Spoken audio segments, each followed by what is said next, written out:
at the international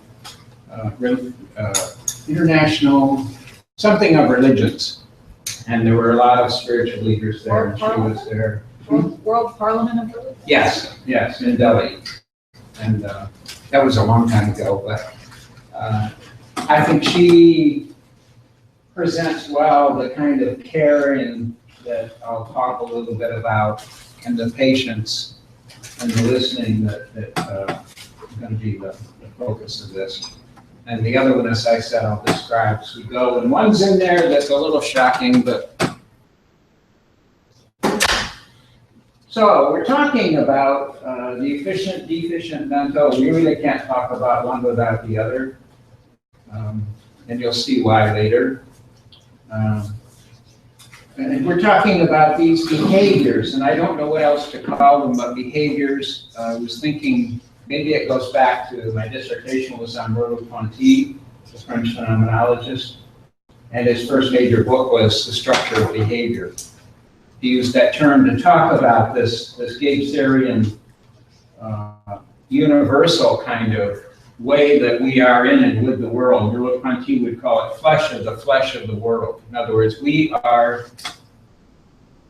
embedded. We are of the stuff of the universe, and it's cosmic, right? Because there are many worlds, maybe many perspectives, but something has to encompass them.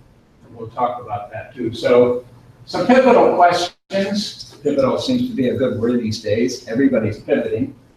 But this is a different kind of pivot. This is the kind of pivot that's a little bit shaky and raises a lot of questions, issues, consequences for us. Looking at this work and at what's going on in our times. So this is what I finished up with last year. Variation, I was talking about the true and the real. And how is it that we verify in each of the modes of consciousness? So if you're archaic, it's trust is the basic behavior. And in the magic, and for each of these, there's a way of verifying. That's not the object of this, so I didn't really put that up there, but magical, it would be community. Community would determine the norms, right? And what behavior was needed or required. So the mythic, basically, we're going to play off here. Trust, care, curiosity, creativity, which is the mythic, and some of them, I've been talking to some of you about that. Gebser talks about the journeys that, like Ulysses and others took. And one of the interesting things about that I'm still playing with is most of these travelers, when they come back, they're in disguise. And that's because the traveling is a curiosity, but there's a certain amount of creativity, creation, recreation of the self, perhaps. And then finally, we'll deal with reason and patience, and I put those together, although you'll see in listening and receptivity with the integral. There's a certain, what came in my dream last night was entanglement. And not just quantum entanglement, but Gebser would say a qualitative entanglement, not a quantitative. So I think that last slide was what? Questions? No? Why did I jump to that? Okay, maybe it's an overview slide. So what is happening, basically, yeah, this is my overview slide. What's happening with the mutation of mental to integral? What this shift that's going on? What's happening right now? The mental is still working, both modes, efficient and deficient. Gebser tells us that.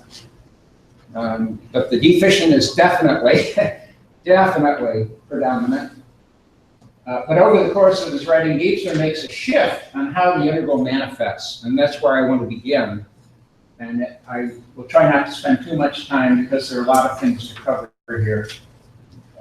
So there are four quotes that illustrate this shift.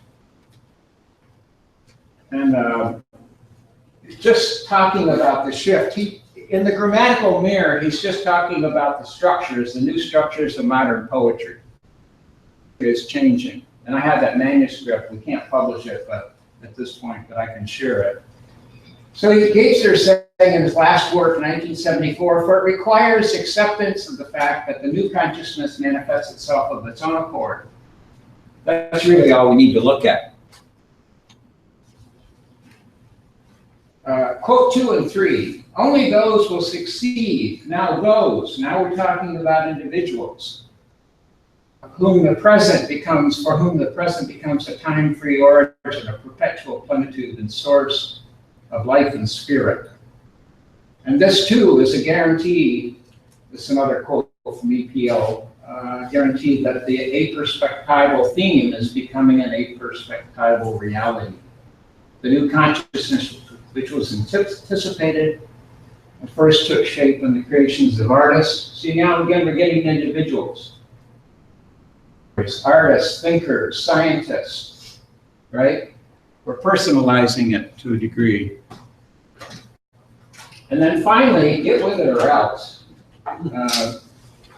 Somebody posted this quote somewhere, a part of it, but if a new mutation does not take effect, then only a completely new attitude will guarantee the continuation of the earth and mankind. Not some sectored partial reforms, skipping that, and then the consequences of a deficient residual of an age such as ours, which is self-deficient, will necessarily assume forms that will make the previous events of our time look like mere child's play. What do we do? Let's see. Oh, there it is. That's the one image I was able to upload that in the cover one. So this was done in a dark room, probably mid-80s. And is it clear what it's about?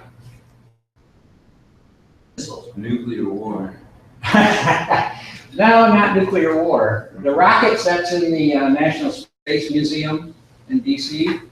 And the other was from a fresco of monks sitting in India. And I was in India 3 times. Yeah, so you see what's happening. This is the struggle that's going on in the current era. So then we ask, what is the efficient and the deficient? The efficient-deficient concept, I would say. What about the deficient? Is the concept viable, or is it a bias of Gebser, a sedimented mental rational? We talked about this earlier in Gebser. We haven't talked about it lately, but everybody seems to agree that Gebser had a mental bias. And it was later in my paper, but what I say is, how could he help it? You know, we're all, again, flesh of the time we're in. We're ingrained in it. And I think he struggled mightily. He had an incredible network of colleagues and friends and scientists and thinkers and philosophers and physicists, right? So I think he did the best he could. But, you know, that means too that as we go along, we still have things to work on. Write papers about. So 3, efficient here comes first.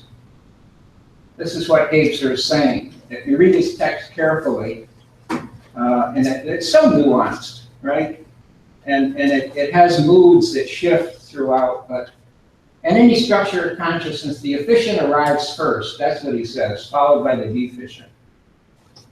Or is there an efficient interval, as John and I had speculated? So the efficient arrives first, but then we're looking around and we're saying, predominance, right? Predominance is with the deficient mental, right? This is a divisive, a segmented, a fragmented age. Yes. Right?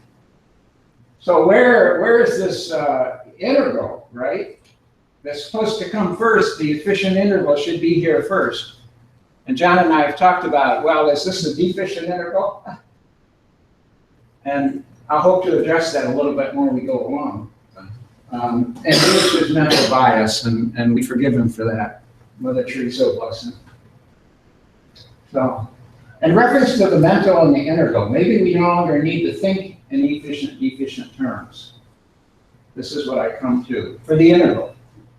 All right, all the rest is still there and it makes sense, and we're going back from our own age to the magic and the mythic and so forth. So how does this change how we consider the integral field? What new approaches? And open here is a very important word, right, for the integral. And another, John and I were talking about this morning, Gebser talks about the intensity of the integral, and we would talk about, and we found a useful term, is saturation. This is not intensity like a light beam. This is intensity like a saturation, that is more and more of something.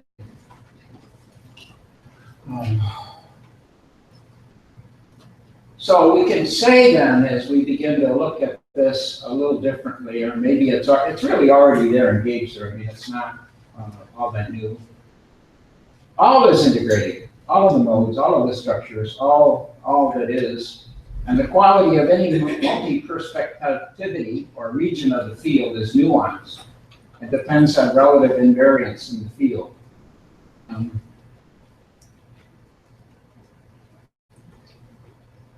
So 3 integral looks, and I use looks as kind of a smart-ass way to bring the mental in, and yet this comes from ancient Greek.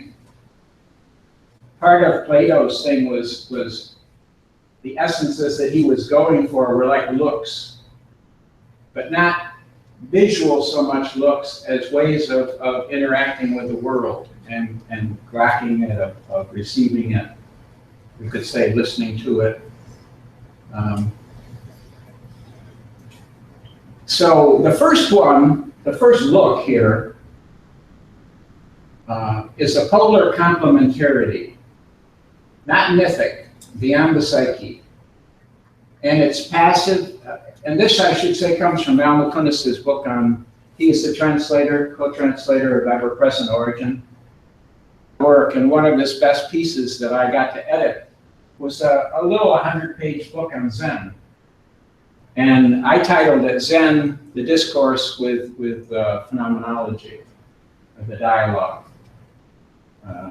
And he goes back and forth, and he takes the yin and the yang, and the Tao and all, and he makes an integral complementarity that these two pieces merge so much with each other and with the environment that they become an integral, right? And so that's the first look. It's the things he focuses on are active, passive, permanence, flux, permanence, becoming, merging of complementary movements based on anonymous awareness. So it's not a psyche thing. It's anonymous. It's about the human being in the world. It's an aware consideration. And this, to me, is like a hint that maybe there's a little more to it, but we'll get to that. So the second look is integral dialectic, and this is mine. And like last year, it's like you have a mythic integrality and you have an integral integrality, so to say, or a field.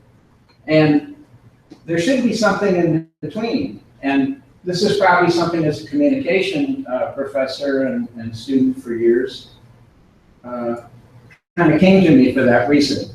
The dialectic has the same root as it's through, dia, you know that, and dialectic comes from logos, so it's related to logos. I have 2 lexicons, one's a brief and one's a full lexicon from 1860s or so, and they're very, very complete on Greek language. And you can see the shift of logos from a storytelling and narrative to a reason and rationality. And the rationality, of course, is the deficient. Gebser, because he's a little loose with that word. Sometimes he uses rational when he means a deficient, and sometimes he uses it for the whole mental. So dialectic as a discourse, as a discussion, as reason. Consideration of options. This is my sense of reason, really. It's hard to find that. Everybody assumes reason. You know, everybody knows what the reason is. As I looked at it and looked at a lot of sources, It's a consideration of options. And of course, it requires patience, but it takes a challenge to accept all perspectives, all worlds. It's human, all too human. And it's like you have to set aside, like in phenomenology, or bracket all your biases. And in phenomenology, we bracket ontology, we bracket epistemology, everything goes. Everything we think we know, we have to be humble about and see what's left. And Gebser, we know, was a phenomenologist, particularly a cultural phenomenologist. And I have some sense that I can't find a connection that he had read or listened to Husserl's crisis speech, where Husserl, late in his life, lays down mythic, magic, rational, and he's working on the integral.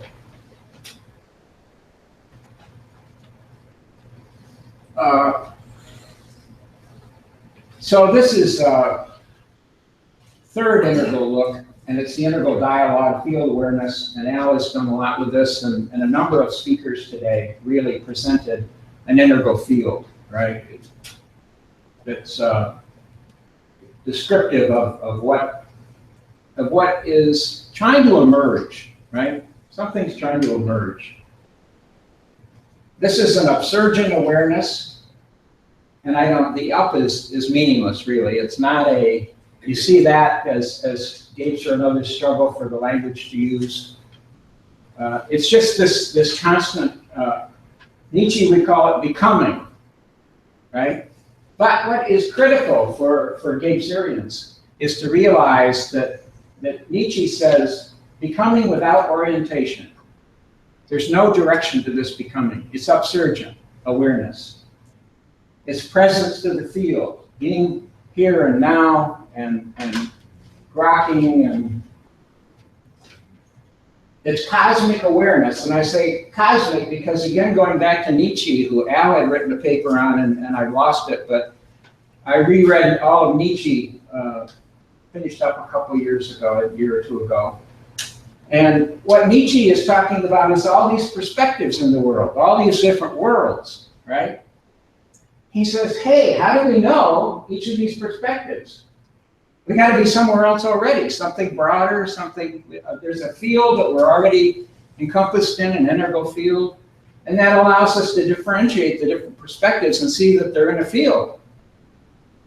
That these worlds need a cosmos to integrate them all, bring them all together and make sense of them.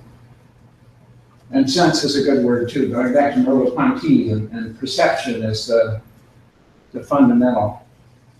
So cosmic awareness integrates perspectives, becoming without orientation. It integrates the mix of the field as self-founding upsurgence, requires listening as well as reason and patience. So the integral field integrates all of the other modes of consciousness. And I would say awareness, because I think consciousness gets to be a concept like so many others. And awareness still has some openness as a term that we can use it. So I will talk then about what a mix is. And the best term I could come up with, a mix, or maybe an entanglement, an intertwining, right? That all of the modes of consciousness are here and now and working in some kind of a mix.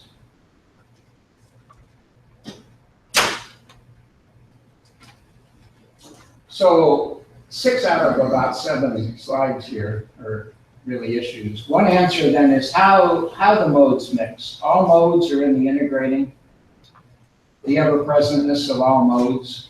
And since the modes of awareness are integrating, one must assume that the efficient, deficient are also in the mix. And finally, all modes are integrating in the fullness of atemporal now. And we have to add alocal. And that's the entanglement, the quantum entanglement, but it's a qualitative entanglement, right? That things are not just happening here and now. In my later years, I can sense storms 200 miles away. I feel the pressure shifts, and I can't get rid of it.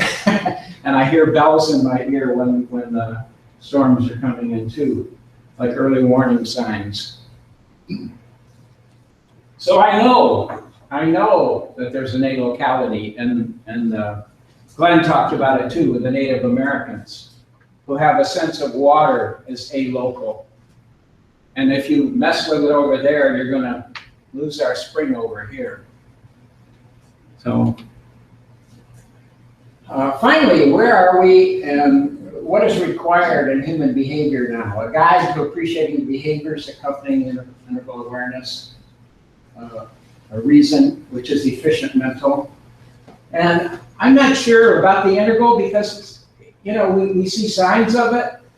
We know we got an outline of it, so to say, some signifiers, but it's not really predominant. All right. And then patience. The efficient mental and the integral mixes require patience. And listening, of course, requires patience. And reason, consideration of all the options and dropping biases and prejudices and checking to see that we have dropped the biases and checking. Husserl would talk about the ever-present beginner. He was always beginning again, right up until he died. It's like he was not satisfied that he had reached the right? The origin, we would say, but he kept trying. Listen, patience, reason, sense, or feel. I say that because if you go back into Gebser, when he talks about reason as opposed to rationality, reason, he says it includes heart, and rationality does not include heart. And so then you get a fullness of what reason is about, and not the stripped down conceptual version.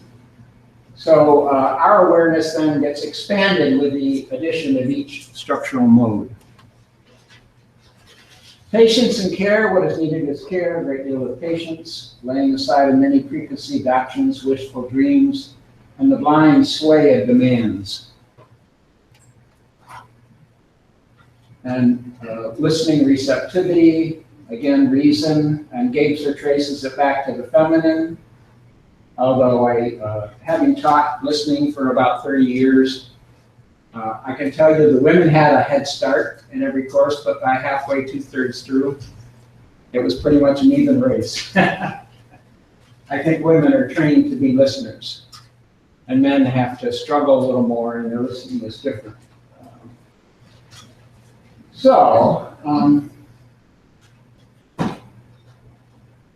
This was where I left off last year too, and this was also a model I developed for the International Listening Association, where I talked about listening and volition as a listener. So here the arrows should not be in there. I had another one without the arrows because they're just all in the field, right? And the containers are meaningless. So all of these things have to be in the mix too, as behaviors. And then this was most fascinating when I was giving this presentation or preparing it for the listening conference. I found this study, a team study called the Aristotle Project at Google. They investigated hundreds and hundreds and hundreds of teams, I think close to 1,000, 800 to 1,000. And these were the successful team norms: trust, a safe psychological environment, care, curiosity, patience, and listening. If that doesn't verify and validate Gebser, I don't know what does. He's ever present, the origin is always here. Gebser's hope and ours. When we look around the world, it seems like the Ram Leela, like things are just mixing up. But it is a world of aims, purposes, right? Of dreams, of hopes, of meaning, and it's up to us, and we will muddle through. All right, how are we doing for time? That was pretty good. That's what I wanted to do. Great. Yeah, we have about 6 questions. We have time for a few questions. Okay, we'll come back with you. Are you familiar with the French philosopher Edgar Morin and his concept of dialogics? I've done a lot of work on dialogue. I presented at conferences, and I have a a paper I was had ready for a journal, but I never quite had it finished. Well, Moran combines concept of dialectics, but without needing to come to a synthesis, thesis and antithesis, and then you have a new dialectic. So it remains in polar complementarity, so that's your first book. He engages in that, so he calls it dialogics, combining your third point of integral dialogue with your second point of integral dialectics. So I think it really fits in with what you're talking about. Yeah, and this is what I was aiming for, really a more encompassing dialectic, not the Marxian dialectic, which is, duality. I didn't have time really to develop that. That's a whole section, big section of the paper, where it's a human. The thing it doesn't encompass so much is kind of as an assumption is the natural world, right? The cosmos. But the dialectic in Greek terms was Socratic and so forth is a community discussion. And of course, democracy, which I guess lasted for about 10 years in Athens. But this sense of a more openness and not just a polarity, but a field dialectic. Right? Was the sense. So I'm not sure if I read that book or not, but if you will give me a reference, I'm still working on dialogue. That's a tough one. So I'm here first. One second. Just one comment and a question. I think the mental bias is because that was what was the issue of the time, and given anybody who's written anything, you've got to focus your attention somewhere. And then the other question is, from your perspective, is the integral a separate dimension of consciousness, or is it like linear, like people like Combs and Wilbur? Nah, I mean, look at Wilbur. I mean, the first thing that turns me off is always graphs. I mean, that just reeks of mental rational, right? And not that, I don't throw anybody out with the bathwater. Albus always taught me, he was my mentee, my mentor. I was his mentee. That you don't look for the flaws in a philosophy. You look for where that philosopher is aiming and try to take it further, go in the direction that was constructive. And that's a term, again, that I use like entanglement.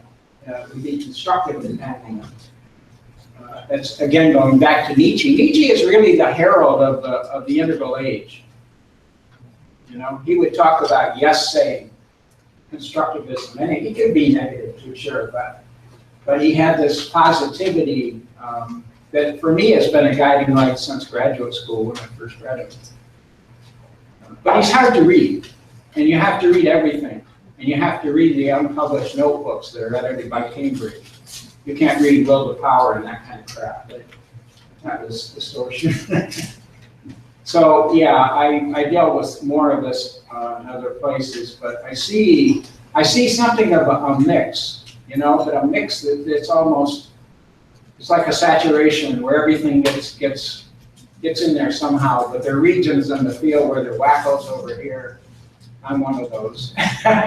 And there's something good happening over here. It's hard to know, but maybe from here we can do more. Here first. Yeah, I was struck by the fact that you're saying with the integral, you're also integrating the efficient mode. And I've never looked at it that way because I thought, okay, so integral, we're going to take all the best out of all the other structures and create the integral. Now, when you say it, it makes sense because you always have, the yin and the yang, regardless of what you do. But you can say anything further on that? I mean, that just fascinates me.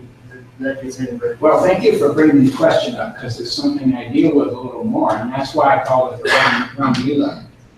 Right? I mean, this is just the modern muddle, and the good and the bad are all there, and we expect the efficient to come first, the integral efficient, right? And where is it? I mean, we see bits and pieces, but if the efficient is supposed to predominate first and lead the way, and because of the exhaustion, he says, of the mental, Well, damn, like, the metals seem like a pretty damn exhausted, pretty much, destroyed and everything with it. Turn to see. Michael, you always inspire me, especially with your practice of listening. And whenever we're engaging in dialogue, it's like when I feel like, the theory finally falls away, and I come away with something deeper, a deeper understanding. And so this is an observation and question. So, we're trying to have a different experience outside of our mapping tendencies, we have this great need for mapping. And yesterday, there was a conversation running around the tarot and how the judgment card, I think Brant was talking about the judgment card in a particular interpretation that he was looking at. Twombly? Twombly, yeah. And so we're looking at this card, and it's the last of the tarot, and the dead is rising, the coffin is rising upwards, and the big trumpets are calling, and the flags are up, and the sky is open, and it's the end of the journey, the tarot, the Western experience. The judgment card is just weighing pros and cons, and it's dividing immediately, right? But it's the end of the Western journey in the mental rational. So it's opening up something, and there are two individuals. And so I read a lot of Steiner, and so a lot of my concepts of being are informed with other influences, concepts of world and existence that go beyond mental rational. And so and there are a lot of parallels between Steiner and Gebser, and for Steiner, I could say the consciousness soul, the intensification, the becoming, the opening, the birth of the consciousness soul parallels the integral structure. And in the consciousness soul, what is new, and what I think can offer some understanding here, is that it takes two to break the mental rational. You have to be, the individual can no longer sustain the truth or access the truth. It takes two, and in the meaning of the two becomes the realization that breaks open the framing of the mental, because you have to be vulnerable and open and giving and listening, and like you say, we have to be reverent. We have to access these other modalities, and through that, a realization happens. The individual can no longer go any further. It takes the two, and it takes great sacrifice of the individuality to go deeper, and it takes the other to open that up. And you're such a master at the whole listening field. You've published so many papers here, and one of the things that you do so well is this dynamic of the dialogue, and nonviolent communication is something that's just taking flame into the world right now. And I wonder, well, why is that? It's because it gives us these tools to inquire into a current action that does not set so much judgment on it. You have to learn how to speak in terms that continually open the field for new discovery instead of blame, shame, blame, shame, blame, shame, blame, shame. Yeah. And Well, maybe that's where Gebser is powerful, is that it has to begin with trust. If you don't trust, and trust in the cosmos, cosmic trust, you can't care. You can't go out for yourself without trust. Right? And then consideration. You can't be patient and consider and be reasonable if you don't, curious, if you don't have trust and care.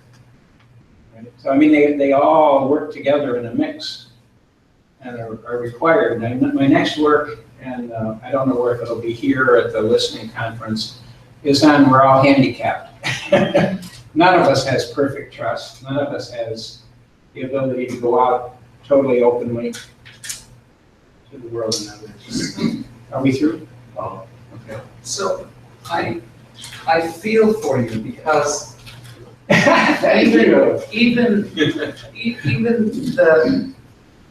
the words, the metaphors, all the terms you're using are so wrapped in space.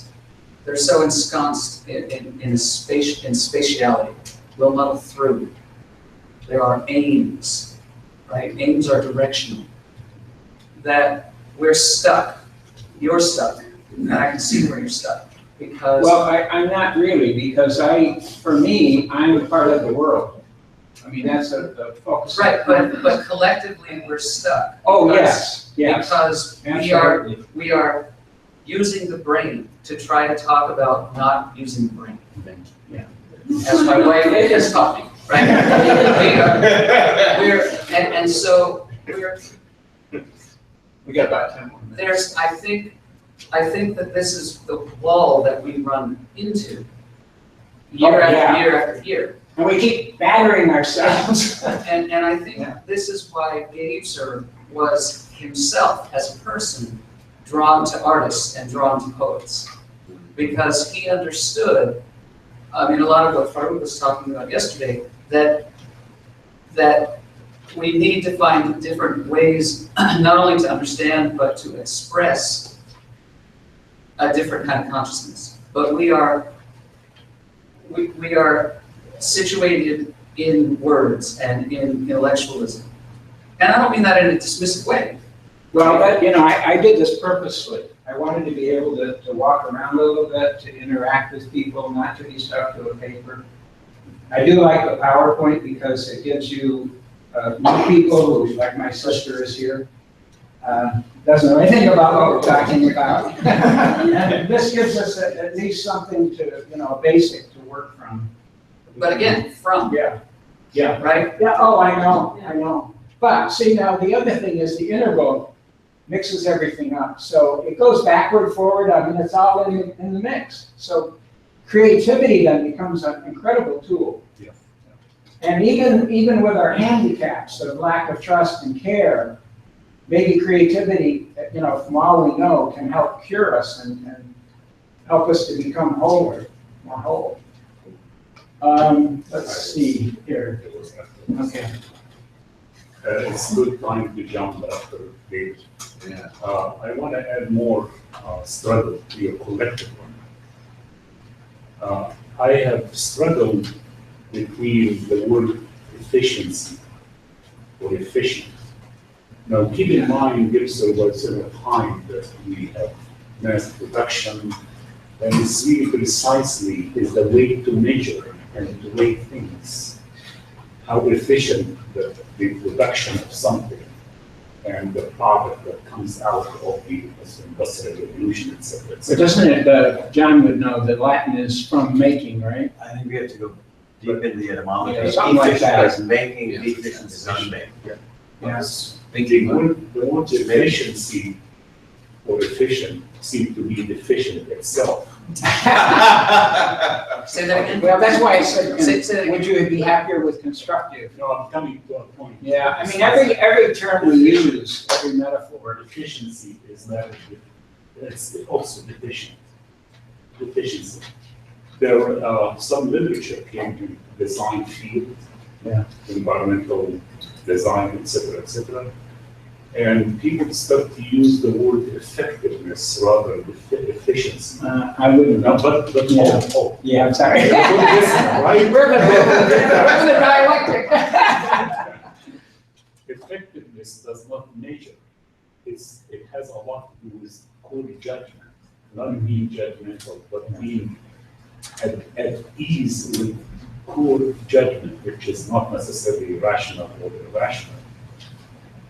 Efficiency itself takes me back to the whole idea of mass production, and even with the etymological roots. Yeah.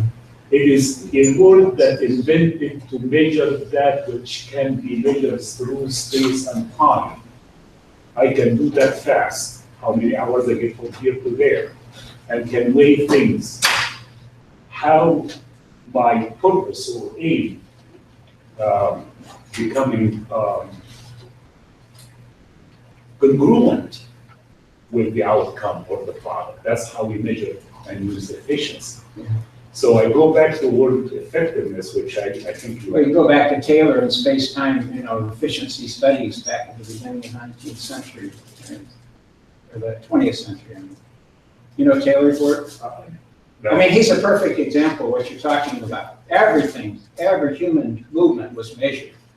I mean, we were like robots, everything was, and this was long before the modern movement of robotics. That is why Yeah. efficiency or efficient for me is the measure of absolute time and absolute space. I'll leave it at that. What do you mean by absolute? When, in Gebser sense, which I do love a lot, is there is the notion of free time and space. I don't have to measure what you're doing right now and call it efficient. I would call your presentation very effective. Okay, that's deeply. Well, I do understand that, and I have, I guess part of it comes from when I've talked about listening. There's a lot of organizational people who talk about effective listening. And it's corrupted. You know, and this is something, just like you're Or saying. effective intercultural communication, Huh? or effective intercultural Yeah, communication. yeah. It's incredibly corrupt. Let's see. You got a quick one? I'm gonna riff off of Dave's. Could you put up the slide right before number 7? There's something on the slide I want to. What, Number the 6. ships, the rocket ships? No, just go back a few. That one. Okay, see the bottom? Yeah. All modes are integrating in the fullness of optimal now. Yesterday, I had this aha of the distinction between in and as. And if we put as where in is, Yeah. it has a whole different meaning. Which brought me back to the importance of prepositions, which is what Dave is getting at. Yeah. And Yeah. the fact that in our language, you know, we think language shifts and changes and, you know, it's morphing all the time. Well, you know what? The prepositions happen. If you look back there to, you know, Chaucer, you can cobble together Chaucer because the prepositions are all still the same, even though the content words have Yeah. changed, our function words Yeah, hold haven't. on. And Okay. one last quick point, okay? Let me get Brent in there. Right, Sorry. so, in terms of continuity and innovation, the prepositions have provided continuity, the content words have provided innovation. Maybe now we need to innovate some prepositions. May I just add one thing at the preposition point? Gebser wrote in German, and German prepositions are not translatable one-to-one into English, so while that might be true, prepositions are the most difficult thing to translate. Yeah, into English. they I mean, I'm very aware of these spatial terminologies and kind of like the affluence that comes off every word. But if I wrote a paper like that, I throw a few in so you know that I'm conscious of it, right? Like your work, and you just have, you know, then you become aware and you realize that I know that every bloody word in the paper just about should be in quotations. Right? I think the last one, huh? Well, this is kind of a pastiche of things, but the first is with regard to listening. That first, the ear embryologically emerges out of the same tissue as the kidneys. Oh. We have two, just as we have two kidneys. Yeah. The kidneys constellate around the theme of water. Yes. The quality of receptivity. We bring in the efficient mode and the deficient if we can understand it as efficiency being the mode of water morphing and moving efficiently without obstruction through its course. The deficient is meeting up with obstructions in that and little eddies that keep us seeming to feel that we're in place, when in fact the entire river is composed entirely of eddies, yet continually I flows spent a lot of towards- time fishing as a kid, I understand that. Those are little pools where you find the trout. That's right. That's The other aspect of water Yeah. is that in the first presentation of the kidney, in the suba and in the naja, in the simple questions, it's given this curious charge of having the capacity for knowing how. And it is also that knowing how is described as the function of wisdom.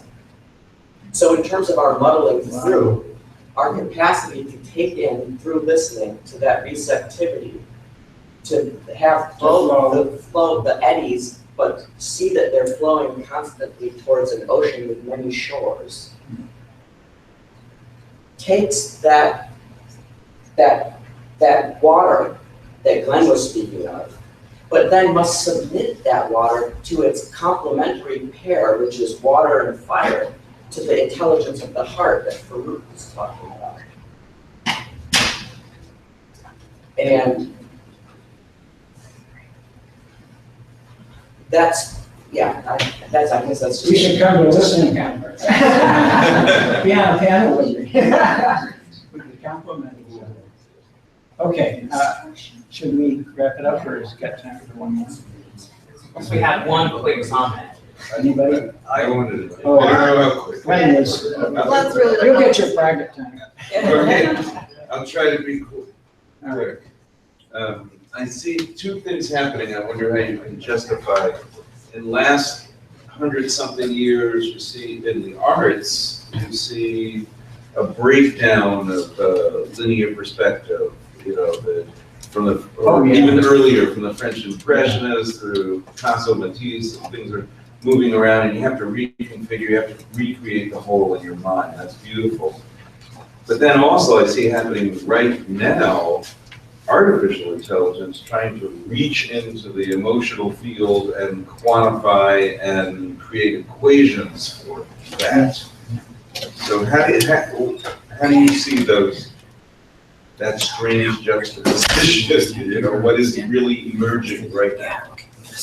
Well, the first thing that comes to mind is that the artificial intelligence makes us more aware of who we are and what we're about. And what I say when I deal with technology, and I have from the time I was a kid, my dad was one of the early programmers on IBM business machines. When it was like a telephone switchboard, you wanted to add this column to that column, you put a wire from here to there. I mean, really crude. And what I come to, and I've dealt with this issue over the years, I taught technology and communication for 20 years. The big question for today is, what does it mean to be human? That's the question that talks to technology and where we're at with it, but all of it, the whole techne, right? The whole field of techne that's part of the integrating mix here. What does it mean to be human? And that's what Gebser, yeah. Gebser, so hard. Thank you. All right, Thank you, Michael.